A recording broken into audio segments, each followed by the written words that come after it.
ذلك الكتاب لا ريب فيه هدى للمتقين۔ پارہ نمبر 3۔ اللہ کے نام سے جو بے انتہا مہربان اور رحم فرمانے والا ہے۔ یہ رسول جو ہماری طرف سے انسانوں کی ہدایت پر مامور ہوئے، ہم نے ان کو ایک دوسرے سے بڑھ چڑھ کر مرتبے عطا کیے۔ ان میں کوئی ایسا تھا جس سے خدا خود ہم کلام ہوا، کسی کو اس نے دوسری حیثیتوں سے بلند درجے دیے، اور آخر میں عیسیٰ ابن مریم کو روشن نشانیاں عطا کی اور روح پاک سے اس کی مدد کی۔ اگر اللہ چاہتا تو ممکن نہ تھا کہ ان رسولوں کے بعد جو لوگ روشن نشانیاں دیکھ چکے تھے وہ آپس میں لڑتے، مگر اللہ کی مشیت یہ نہ تھی کہ وہ لوگوں کو جبراً اختلاف سے روکے، اس وجہ سے انہوں نے باہم اختلاف کیا، پھر کوئی ایمان لایا اور کسی نے کفر کی راہ اختیار کی۔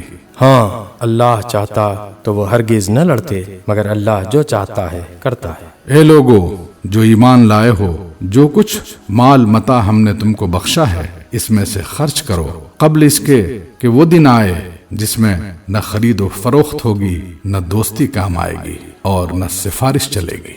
اور ظالم اصل میں وہی ہیں جو کفر کی روش اختیار کرتے ہیں۔ اللہ وہ زندہ جاوید ہستی جو تمام کائنات کو سنبھالے ہوئے ہے، اس کے سوا کوئی خدا نہیں ہے، وہ نہ سوتا ہے اور نہ اسے اونگ لگتی ہے۔ زمین اور آسمانوں میں جو کچھ ہے اسی کا ہے۔ کون ہے جو اس کی جناب میں اس کی اجازت کے بغیر سفارش کر سکے؟ جو کچھ بندوں کے سامنے ہے اسے بھی وہ جانتا ہے، اور جو کچھ ان سے اوجھل ہے اس سے بھی وہ واقف ہے۔ اور اس کی معلومات میں سے کوئی چیز ان کی گرفت ادراک میں نہیں آ سکتی الا یہ کہ کسی چیز کا علم وہ خود ہی ان کو دینا چاہے۔ اس کی حکومت آسمانوں اور زمین پر چھائی ہوئی ہے، اور ان کی نگہبانی اس کے لیے کوئی تھکا دینے والا کام نہیں ہے، بس وہی ایک بزرگ و برتر ذات ہے۔ دین کے معاملے میں کوئی زور زبردستی نہیں ہے، صحیح بات غلط خیالات سے الگ چھانٹ کر رکھ دی گئی ہے۔ اب جو کوئی طاغوت کا انکار کر کے اللہ پر ایمان لے آیا، اس نے ایک ایسا مضبوط سہارا تھام لیا جو کبھی ٹوٹنے والا نہیں۔ اور اللہ جس کا سہارا اس نے لیا ہے سب کچھ سننے اور جاننے والا ہے۔ جو لوگ ایمان لاتے ہیں ان کا حامی و مددگار اللہ ہے، اور وہ ان کو تاریکیوں سے روشنی میں نکال لاتا ہے۔ اور جو لوگ کفر کی راہ اختیار کرتے ہیں ان کے حامی و مددگار طاغوت ہیں، اور وہ انہیں روشنی سے تاریکیوں کی طرف کھینچ لے جاتے ہیں۔ یہ آگ میں جانے والے لوگ ہیں جہاں یہ ہمیشہ رہیں گے۔ کیا تم نے اس شخص کے حال پر غور نہیں کیا جس نے ابراہیم سے جھگڑا کیا تھا؟ جھگڑا اس بات پر کہ ابراہیم کا رب کون ہے، اور اس بنا پر کہ اس شخص کو اللہ نے حکومت دے رکھی تھی۔ جب ابراہیم نے کہا کہ میرا رب وہ ہے جس کے اختیار میں زندگی اور موت ہے، تو اس نے جواب دیا زندگی اور موت میرے اختیار میں ہے۔ ابراہیم نے کہا اچھا اللہ سورج کو مشرق سے نکالتا ہے، تو ذرا اسے مغرب سے نکال لا۔ یہ سن کر وہ منکر حق ششدر رہ گیا، مگر اللہ ظالموں کو راہ راست نہیں دکھایا کرتا۔ یا پھر مثال کے طور پر اس شخص کو دیکھو جس کا گزر ایک ایسی بستی پر ہوا جو اپنی چھتوں پر اوندھی گری پڑی تھی۔ اس نے کہا یہ آبادی جو ہلاک ہو چکی ہے اسے اللہ کس طرح دوبارہ زندگی بخشے گا؟ اس پر اللہ نے اس کی روح قبض کر لی اور وہ 100 برس تک مردہ پڑا رہا۔ پھر اللہ نے اسے دوبارہ زندگی بخشی اور اس سے پوچھا بتاؤ کتنی مدت پڑے رہے ہو؟ اس نے کہا 1 دن یا چند گھنٹے رہا ہوں گا۔ فرمایا تم پر 100 برس اسی حالت میں گزر چکے ہیں، اب ذرا اپنے کھانے اور پانی کو دیکھو کہ اس میں ذرا تغیر نہیں آیا ہے۔ دوسری طرف ذرا اپنے گدھے کو بھی دیکھو کہ اس کا پنجر تک بوسیدہ ہو رہا ہے، اور یہ ہم نے اس لیے کیا کہ ہم تمہیں لوگوں کے لیے ایک نشانی بنا دینا چاہتے ہیں۔ پھر دیکھو کہ ہڈیوں کے اس پنجر کو ہم کس طرح اٹھا کر گوشت پوش اس پر چڑھاتے ہیں۔ اس طرح جب حقیقت اس کے سامنے بالکل نمایاں ہو گئی تو اس نے کہا میں جانتا ہوں کہ اللہ ہر چیز پر قدرت رکھتا ہے۔ اور وہ واقعہ بھی پیش نظر رہے جب ابراہیم نے کہا تھا کہ میرے مالک مجھے دکھا دے تو مردوں کو کیسے زندہ کرتا ہے۔ فرمایا کیا تو ایمان نہیں رکھتا؟ اس نے عرض کیا ایمان تو رکھتا ہوں، مگر دل کا اطمینان درکار ہے۔ فرمایا اچھا تو 4 پرندے لے اور ان کو اپنے سے مانوس کر لے، پھر ان کا ایک ایک ٹکڑا ایک ایک پہاڑ پر رکھ دے، پھر ان کو پکار، وہ تیرے پاس دوڑے چلے آئیں گے۔ خوب جان لے کہ اللہ نہایت با اقتدار اور حکیم ہے۔ جو لوگ اپنے مال اللہ کی راہ میں صرف کرتے ہیں ان کے خرچ کی مثال ایسی ہے جیسے ایک دانہ بویا جائے اور اس سے 7 بالیں نکلیں اور ہر بالی میں 100 دانے ہوں۔ اسی طرح اللہ جس کے عمل کو چاہتا ہے افزونی عطا فرماتا ہے، وہ فراخ دست بھی ہے اور علیم بھی۔ جو لوگ اپنے مال اللہ کی راہ میں خرچ کرتے ہیں اور خرچ کر کے پھر احسان نہیں جتاتے نہ دکھ دیتے ہیں، ان کا اجر ان کے رب کے پاس ہے اور ان کے لیے کسی رنج اور خوف کا موقع نہیں۔ ایک میٹھا بول اور کسی ناگوار بات پر ذرا سی چشم پوشی اس خیرات سے بہتر ہے جس کے پیچھے دکھ ہو۔ اللہ بے نیاز ہے اور بردباری اس کی صفت ہے۔ اے ایمان لانے والو، اپنے صدقات کو احسان جتا کر اور دکھ دے کر اس شخص کی طرح خاک میں نہ ملا دو جو اپنا مال محض لوگوں کو دکھانے کو خرچ کرتا ہے اور نہ اللہ پر ایمان رکھتا ہے نہ آخرت پر۔ اس کے خرچ کی مثال ایسی ہے جیسے ایک چٹان تھی جس پر مٹی کی تہ جمی ہوئی تھی، اس پر جب زور کا مہ برسا تو ساری مٹی بہہ گئی اور صاف چٹان کی چٹان رہ گئی۔ ایسے لوگ اپنے نزدیک خیرات کر کے جو نیکی کماتے ہیں اس سے کچھ بھی ان کے ہاتھ نہیں آتا۔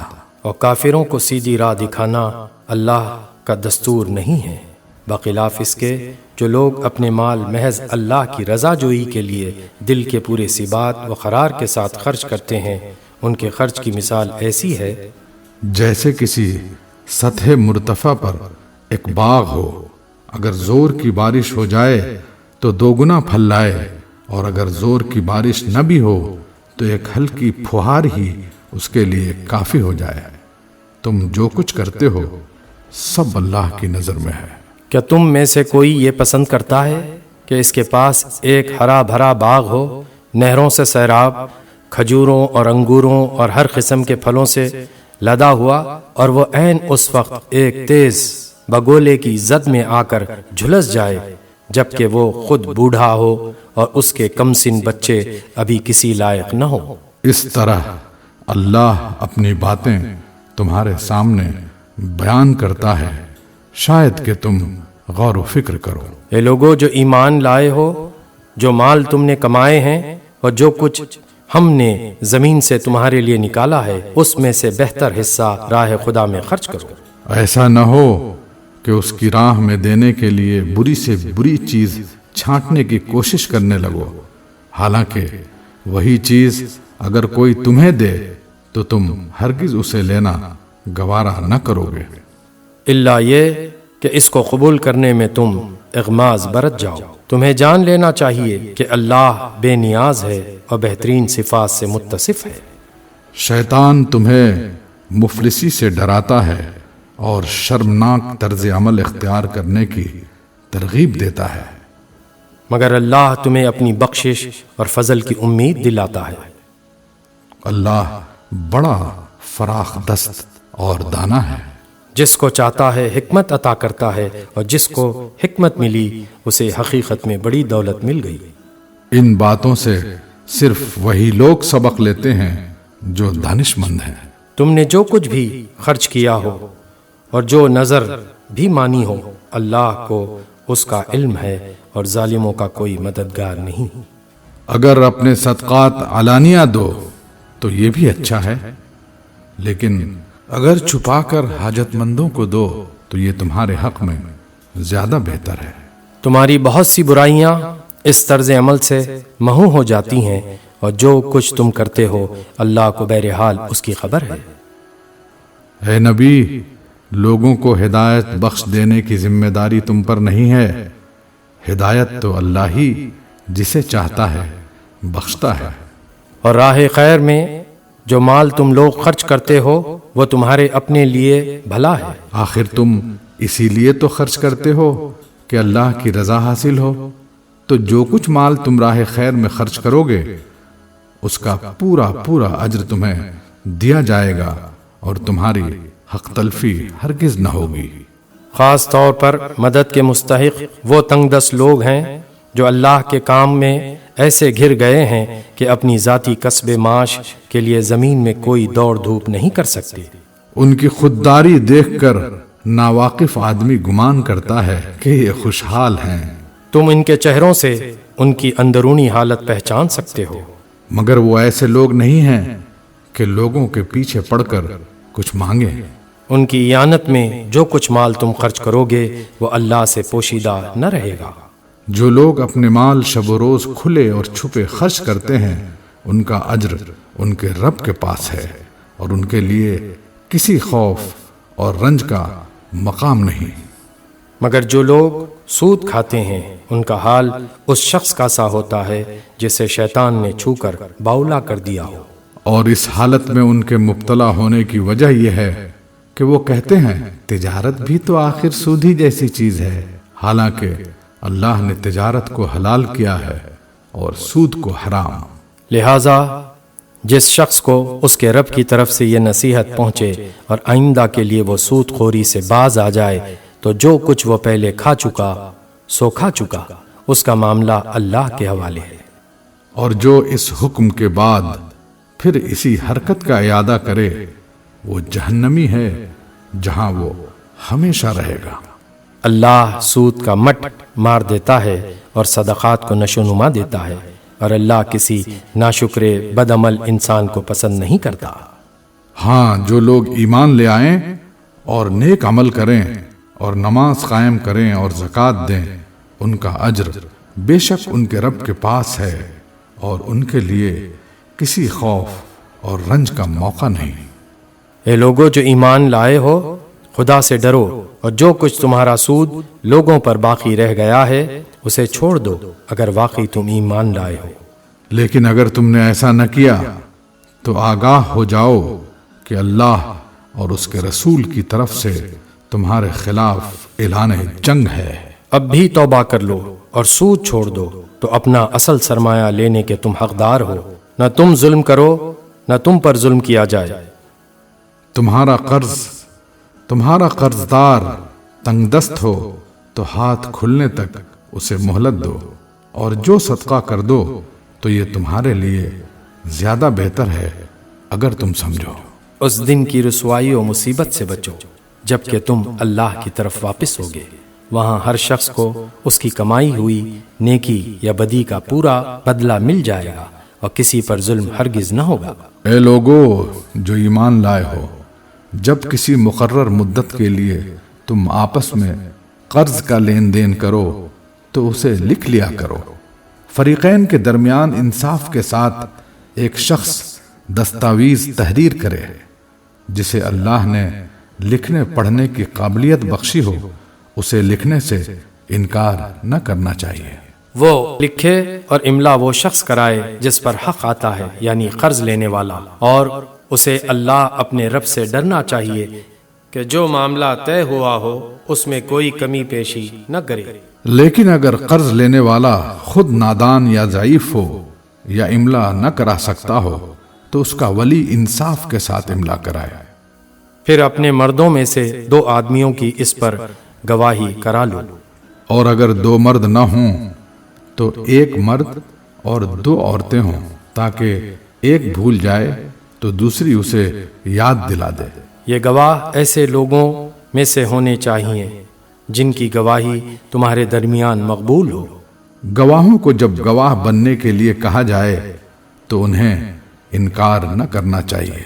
معاملہ خواہ چھوٹا ہو یا بڑا، میعاد کے تعین کے ساتھ اس کی دستاویز لکھوا لینے میں تساہل نہ کرو۔ اللہ کے نزدیک یہ طریقہ تمہارے لیے زیادہ مبنی بر انصاف ہے، اس سے شہادت قائم ہونے میں زیادہ سہولت ہوتی ہے، اور تمہارے شکوک و شبہات میں مبتلا ہونے کا امکان کم رہ جاتا ہے۔ ہاں، جو تجارتی لین دین دست بدست تم لوگ آپس میں کرتے ہو اس کو نہ لکھا جائے تو کوئی حرج نہیں، مگر تجارتی معاملے طے کرتے وقت گواہ کر لیا کرو۔ کاتب اور گواہ کو ستایا نہ جائے، ایسا کرو گے تو گناہ کا ارتکاب کرو گے۔ اللہ کے غضب سے بچو۔ وہ تم کو صحیح طریق عمل کی تعلیم دیتا ہے اور اسے ہر چیز کا علم ہے۔ اگر تم سفر کی حالت میں ہو اور دستاویز لکھنے کے لیے کوئی کاتب نہ ملے تو رہن بالقبض پر معاملہ کرو۔ اگر تم میں سے کوئی شخص دوسرے پر بھروسہ کر کے اس کے ساتھ کوئی معاملہ کرے تو جس پر بھروسہ کیا گیا ہے اسے چاہیے کہ امانت ادا کرے اور اللہ اپنے رب سے ڈرے۔ اور شہادت ہرگز نہ چھپاؤ، جو شہادت چھپاتا ہے اس کا دل گناہ میں آلودہ ہے اور اللہ تمہارے اعمال سے بے خبر نہیں ہے۔ آسمانوں اور زمین میں جو کچھ ہے سب اللہ کا ہے، تم اپنے دل کی باتیں خواہ ظاہر کرو خواہ چھپاؤ، اللہ بہرحال ان کا حساب تم سے لے لے گا۔ پھر اسے اختیار ہے، جسے چاہے معاف کر دے اور جسے چاہے سزا دے، وہ ہر چیز پر قدرت رکھتا ہے۔ رسول اس ہدایت پر ایمان لایا ہے جو اس کے رب کی طرف سے اس پر نازل ہوئی ہے، اور جو لوگ اس رسول کے ماننے والے ہیں انہوں نے بھی اس ہدایت کو دل سے تسلیم کر لیا ہے۔ یہ سب اللہ اور اس کے فرشتوں اور اس کی کتابوں اور اس کے رسولوں کو مانتے ہیں، اور ان کا قول یہ ہے کہ ہم اللہ کے رسولوں کو ایک دوسرے سے الگ نہیں کرتے۔ ہم نے حکم سنا اور اطاعت قبول کی، مالک ہم تجھ سے خطا بخشی کے طالب ہیں اور ہمیں تیری ہی طرف پلٹنا ہے۔ اللہ کسی متنفس پر اس کی مقدرت سے بڑھ کر ذمہ داری کا بوجھ نہیں ڈالتا۔ ہر شخص نے جو نیکی کمائی ہے اس کا پھل اسی کے لیے ہے، اور جو بدی سمیٹی ہے اس کا وبال اسی پر ہے۔ ایمان لانے والو، تم یوں دعا کیا کرو، اے ہمارے رب، ہم سے بھول چوک میں جو قصور ہو جائیں ان پر گرفت نہ کر۔ مالک ہم پر وہ بوجھ نہ ڈال جو تو نے ہم سے پہلے لوگوں پر ڈالے تھے۔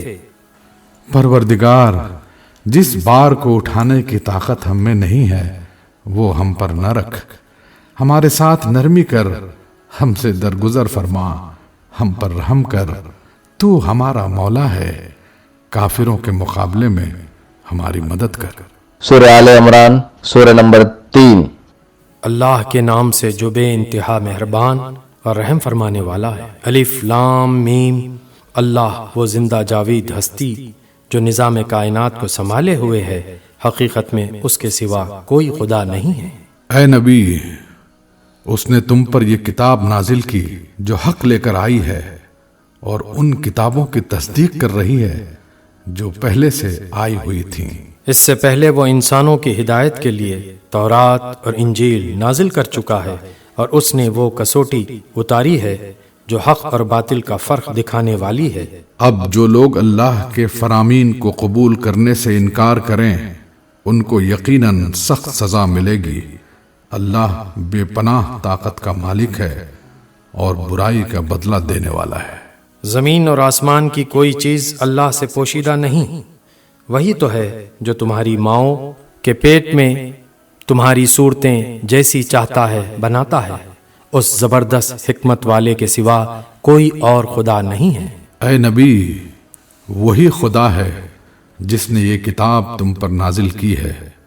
اس کتاب میں 2 طرح کی آیات ہیں، ایک محکمات جو کتاب کی اصل بنیاد ہیں اور دوسری متشابہات۔ جن لوگوں کے دلوں میں ٹیڑھ ہے وہ فتنے کی تلاش میں ہمیشہ متشابہات ہی کے پیچھے پڑے رہتے ہیں اور ان کو معنی پہنانے کی کوشش کیا کرتے ہیں، حالانکہ ان کا حقیقی مفہوم اللہ کے سوا کوئی نہیں جانتا۔ بخلاف اس کے جو لوگ علم میں پختہ کار ہیں وہ کہتے ہیں کہ ہمارا ان پر ایمان ہے، یہ سب ہمارے رب ہی کی طرف سے ہیں۔ اور سچ یہ ہے کہ کسی چیز سے صحیح سبق صرف دانش مند لوگ ہی حاصل کرتے ہیں۔ وہ اللہ سے دعا کرتے ہیں کہ پروردگار، جب تو ہمیں سیدھے رستے پر لگا چکا ہے تو پھر کہیں ہمارے دلوں کو کجی میں مبتلا نہ کر دیجیو، ہمیں اپنے خزانہ فیض سے رحمت عطا کر کہ تو ہی فیاض حقیقی ہے۔ پروردگار، تو یقیناً سب لوگوں کو ایک روز جمع کرنے والا ہے جس کے آنے میں کوئی شبہ نہیں، تو ہرگز اپنے وعدے سے ٹلنے والا نہیں ہے۔ جن لوگوں نے کفر کا رویہ اختیار کیا ہے انہیں اللہ کے مقابلے میں نہ ان کا مال کچھ کام دے گا نہ اولاد، وہ دوزخ کا ایندھن بن کر رہیں گے۔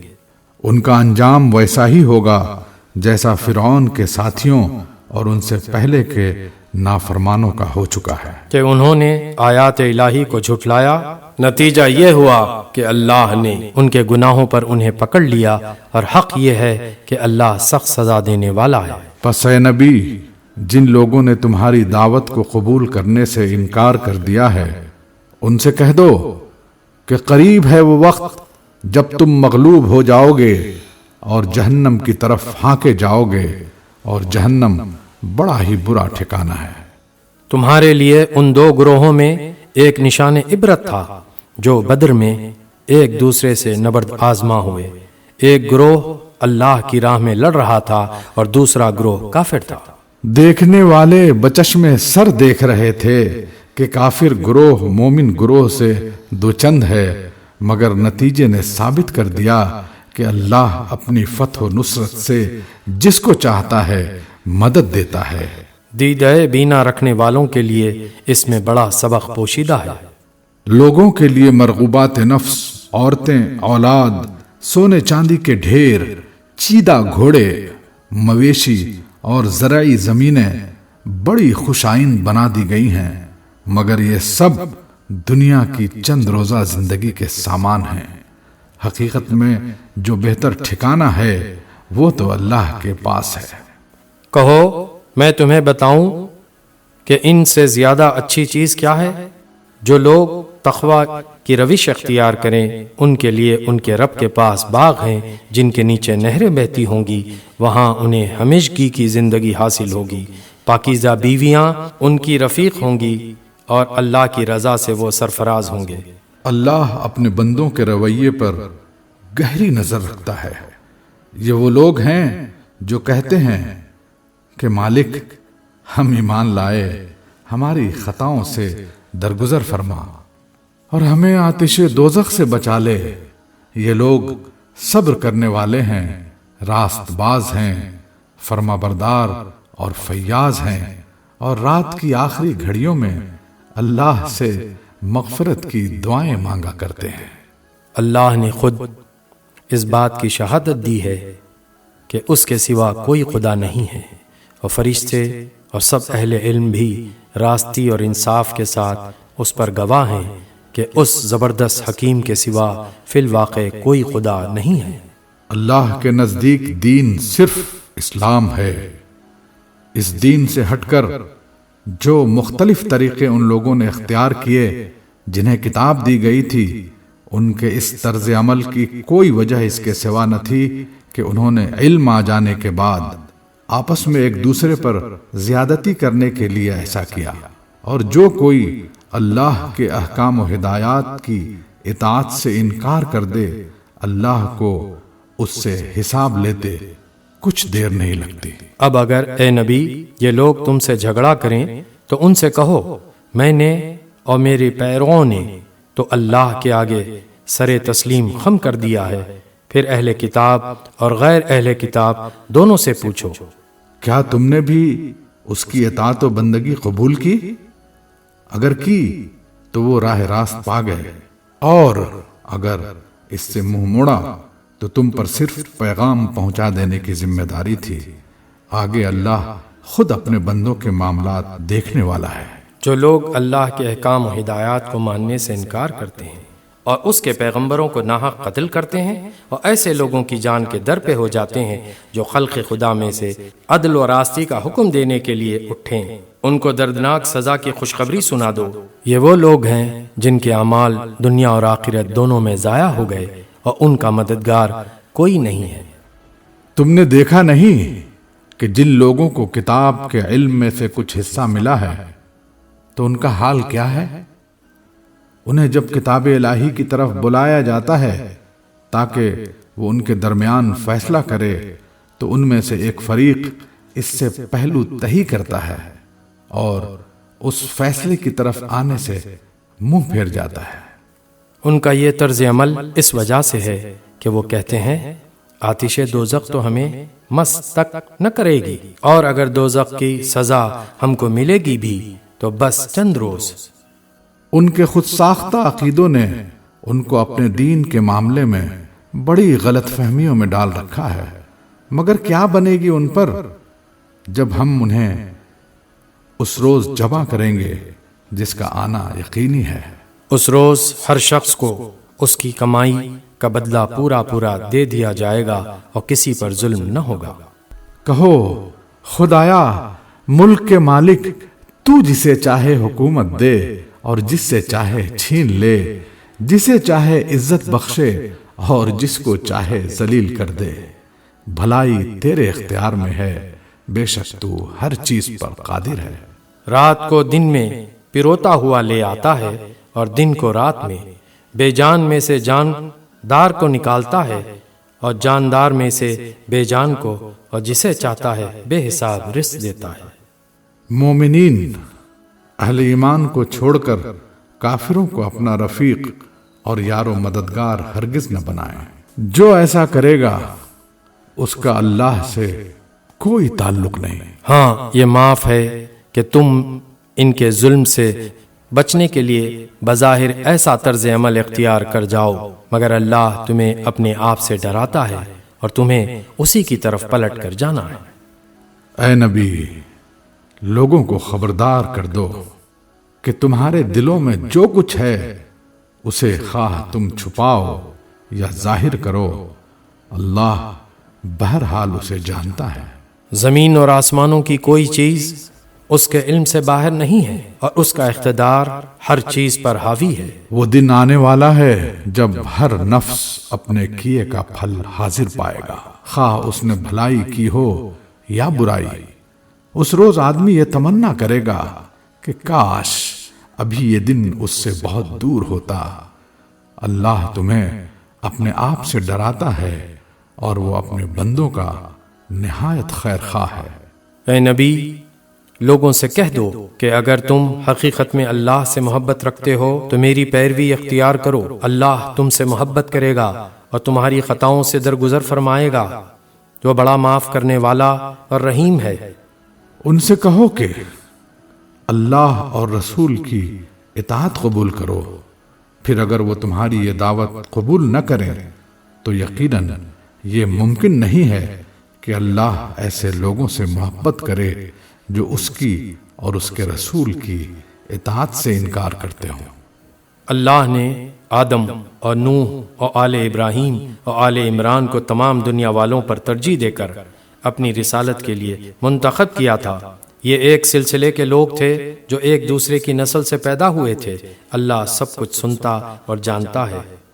وہ اس وقت سن رہا تھا جب عمران کی عورت کہہ رہی تھی کہ میرے پروردگار، میں اس بچے کو جو میرے پیٹ میں ہے تیری نظر کرتی ہوں، وہ تیرے ہی کام کے لیے وقف ہوگا، میری اس پیشکش کو قبول فرما، تو سننے اور جاننے والا ہے۔ پھر جب وہ بچی اس کے ہاں پیدا ہوئی تو اس نے کہا، مالک، میرے ہاں تو لڑکی پیدا ہو گئی ہے، حالانکہ جو کچھ اس نے جنا تھا اللہ کو اس کی خبر تھی، اور لڑکا لڑکی کی طرح نہیں ہوتا۔ خیر، میں نے اس کا نام مریم رکھ دیا ہے، اور میں اسے اور اس کی آئندہ نسل کو شیطان مردود کے فتنے سے تیری پناہ میں دیتی ہوں۔ آخر کار اس کے رب نے اس لڑکی کو بخوشی قبول فرما لیا، اسے بڑی اچھی لڑکی بنا کر اٹھایا اور زکریا کو اس کا سرپرست بنا دیا۔ زکریا جب کبھی اس کے پاس محراب میں جاتا تو اس کے پاس کچھ نہ کچھ کھانے پینے کا سامان پاتا۔ پوچھتا، مریم، یہ تیرے پاس کہاں سے آیا؟ وہ جواب دیتی، اللہ کے پاس سے آیا ہے، اللہ جسے چاہتا ہے بے حساب رزق دیتا ہے۔ یہ حال دیکھ کر زکریا نے اپنے رب کو پکارا، پروردگار، اپنی قدرت سے مجھے نیک اولاد عطا کر، تو ہی دعا سننے والا ہے۔ جواب میں فرشتوں نے آواز دی جبکہ وہ محراب میں کھڑا نماز پڑھ رہا تھا کہ اللہ تجھے یحییٰ کی خوشخبری دیتا ہے۔ وہ اللہ کی طرف سے ایک فرمان کی تصدیق کرنے والا بن کر آئے گا، اس میں سرداری و بزرگی کی شان ہوگی، کمال درجے کا ضابطہ ہوگا، نبوت سے سرفراز ہوگا اور صالحین میں شمار کیا جائے گا۔ زکریا نے کہا، پروردگار بھلا میرے ہاں لڑکا کہاں سے ہوگا؟ میں تو بہت بوڑھا ہو چکا ہوں اور میری بیوی بانجھ ہے۔ جواب ملا، ایسا ہی ہوگا، اللہ جو چاہتا ہے کرتا ہے۔ عرض کیا، مالک پھر کوئی نشانی میرے لیے مقرر فرما دے۔ کہا، نشانی یہ ہے کہ تم 3 دن تک لوگوں سے اشارے کے سوا کوئی بات چیت نہ کرو گے یا نہ کر سکو گے۔ اس دوران میں اپنے رب کو بہت یاد کرنا اور صبح و شام اس کی تسبیح کرتے رہنا۔ پھر وہ وقت آیا جب مریم سے فرشتوں نے آ کر کہا، اے مریم، اللہ نے تجھے برگزیدہ کیا اور پاکیزگی عطا کی اور تمام دنیا کی عورتوں پر تجھ کو ترجیح دے کر اپنی خدمت کے لیے چن لیا۔ اے مریم، اپنے رب کی تابع فرمان بن کر رہ، اس کے آگے سر بسجود ہو، اور جو بندے اس کے حضور جھکنے والے ہیں ان کے ساتھ تو بھی جھک جا۔ اے نبی، یہ غیب کی خبریں ہیں جو ہم تم کو وحی کے ذریعے سے بتا رہے ہیں، ورنہ تم اس وقت وہاں موجود نہ تھے جب ہیکل کے خادم یہ فیصلہ کرنے کے لیے کہ مریم کا سرپرست کون ہو اپنے قلم پھینک رہے تھے، اور نہ تم اس وقت حاضر تھے جب ان کے درمیان جھگڑا برپا تھا۔ اور جب فرشتوں نے کہا، اے مریم، اللہ تجھے اپنے ایک فرمان کی خوشخبری دیتا ہے، اس کا نام مسیح عیسیٰ ابن مریم ہوگا، دنیا اور آخرت میں معزز ہوگا، اللہ کے مقرب بندوں میں شمار کیا جائے گا، لوگوں سے گہوارے میں بھی کلام کرے گا اور بڑی عمر کو پہنچ کر بھی، اور وہ ایک مرد صالح ہوگا۔ یہ سن کر مریم بولی، پروردگار میرے ہاں بچہ کہاں سے ہوگا؟ مجھے تو کسی مرد نے ہاتھ تک نہیں لگایا۔ جواب ملا، ایسا ہی ہوگا، اللہ جو چاہتا ہے پیدا کرتا ہے۔ وہ جب کسی کام کے کرنے کا فیصلہ فرماتا ہے تو بس کہتا ہے کہ ہو جا، اور وہ ہو جاتا ہے۔ فرشتوں نے پھر اپنے سلسلے کلام میں کہا، اور اللہ اسے کتاب و حکمت کی تعلیم دے گا، تورات اور انجیل کا علم سکھائے گا، اور بنی اسرائیل کی طرف اپنا رسول مقرر کرے گا۔ اور جب وہ بحیثیت رسول بنی اسرائیل کے پاس آیا تو اس نے کہا، میں تمہارے رب کی طرف سے تمہارے پاس نشانی لے کر آیا ہوں۔ میں تمہارے سامنے مٹی سے پرندے کی صورت کا ایک مجسمہ بناتا ہوں اور اس میں پھونک مارتا ہوں، وہ اللہ کے حکم سے پرندہ بن جاتا ہے۔ میں اللہ کے حکم سے مادرزاد، اندھے اور کوڑی کو اچھا کرتا ہوں، اور اس کے اذن سے مردے کو زندہ کرتا ہوں۔ میں تمہیں بتاتا ہوں کہ تم کیا کھاتے ہو اور کیا اپنے گھروں میں ذخیرہ کر کے رکھتے ہو۔ اس میں تمہارے لیے کافی نشانی ہے اگر تم ایمان لانے والے ہو۔ اور میں اس تعلیم و ہدایت کی تصدیق کرنے والا بن کر آیا ہوں جو تورات میں سے اس وقت میرے زمانے میں موجود ہے، اور اس لیے آیا ہوں کہ تمہارے لیے بعض ان چیزوں کو حلال کر دوں جو تم پر حرام کر دی گئی ہیں۔ دیکھو، میں تمہارے رب کی طرف سے تمہارے پاس نشانی لے کر آیا ہوں، لہذا اللہ سے ڈرو اور میری اطاعت کرو۔ اللہ میرا رب بھی ہے اور تمہارا رب بھی، لہذا تم اسی کی بندگی اختیار کرو، یہ سیدھا راستہ ہے۔ جب عیسیٰ نے محسوس کیا کہ بنی اسرائیل کفر و انکار پر آمادہ ہیں تو اس نے کہا، کون اللہ کی راہ میں میرا مددگار ہوتا ہے؟ حواریوں نے جواب دیا، ہم اللہ کے مددگار ہیں، ہم اللہ پر ایمان لائے، آپ گواہ رہیں کہ ہم مسلم اللہ کے آگے سر اطاعت جھکا دینے والے ہیں۔ مالک، جو فرمان تو نے نازل کیا ہے ہم نے اسے مان لیا اور رسول کی پیروی قبول کی، ہمارا نام گواہی دینے والوں میں لکھ لے۔ پھر بنی اسرائیل مسیح کے خلاف خفیہ تدبیریں کرنے لگے۔ جواب میں اللہ نے بھی اپنی خفیہ تدبیر کی، اور ایسی تدبیروں میں اللہ سب سے بڑھ کر ہے۔ وہ اللہ کی خفیہ تدبیر ہی تھی جب اس نے کہا کہ اے عیسیٰ، اب میں تجھے واپس لے لوں گا اور تجھ کو اپنی طرف اٹھا لوں گا، اور جنہوں نے تیرا انکار کیا ہے ان سے، یعنی ان کی معیت اور ان کے گندے ماحول میں ان کے ساتھ رہنے سے تجھے پاک کر دوں گا، اور تیری پیروی کرنے والوں کو قیامت تک ان لوگوں پر بالا دست رکھوں گا جنہوں نے تیرا انکار کیا ہے۔ پھر تم سب کو آخرکار میرے پاس آنا ہے، اس وقت میں ان باتوں کا فیصلہ کر دوں گا جن میں تمہارے درمیان اختلاف ہوا ہے۔ جن لوگوں نے کفر و انکار کی روش اختیار کی ہے انہیں دنیا اور آخرت دونوں میں سخت سزا دوں گا اور وہ کوئی مددگار نہ پائیں گے۔ اور جنہوں نے ایمان اور نیک عملی کا رویہ اختیار کیا ہے انہیں ان کے اجر پورے پورے دے دیے جائیں گے، اور خوب جان لے کہ ظالموں سے اللہ ہرگز محبت نہیں کرتا۔ اے نبی، یہ آیات اور حکمت سے لبریز تذکرے ہیں جو ہم تمہیں سنا رہے ہیں۔ اللہ کے نزدیک عیسیٰ کی مثال آدم کی سی ہے کہ اللہ نے اسے مٹی سے پیدا کیا اور حکم دیا کہ ہو جا، اور وہ ہو گیا۔ یہ اصل حقیقت ہے جو تمہارے رب کی طرف سے بتائی جا رہی ہے، اور تم ان لوگوں میں شامل نہ ہو جو اس میں شک کرتے ہیں۔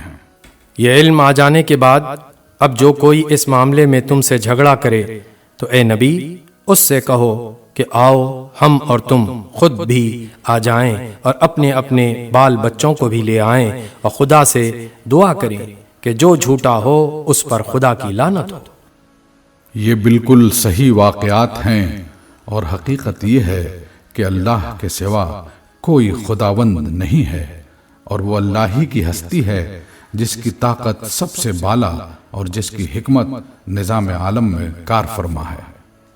پس اگر یہ لوگ اس شرط پر مقابلے میں آنے سے منہ موڑیں تو ان کا مفسد ہونا صاف کھل جائے گا، اور اللہ تو مفسدوں کے حال سے واقف ہی ہے۔